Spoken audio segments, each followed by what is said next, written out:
తెలుగు రాష్ట్రాల్లో సంచలనంగా మారిన అఘోరి మాత గురువారం మెదక్ జిల్లాలోని ఏడుపాయల వనదుర్గ ఆలయాన్ని సందర్శించారు. అమ్మవారికి ప్రత్యేక పూజలు చేశారు. అఘోరిని చూసేందుకు, ఆమె ఆశీర్వాదం తీసుకునేందుకు భక్తులు పోటీపడ్డారు.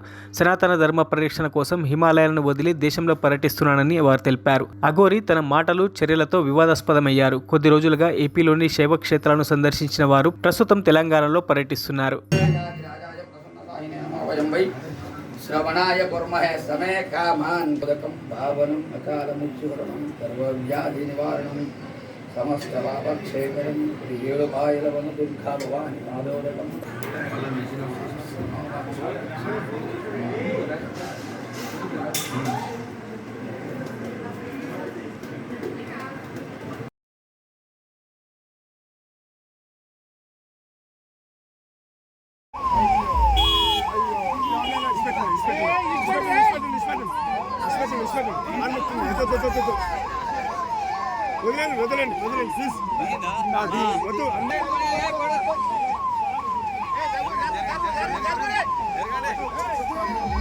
మరిన్ని అప్డేట్స్ కోసం మా ఛానల్ని సబ్స్క్రైబ్ చేయండి.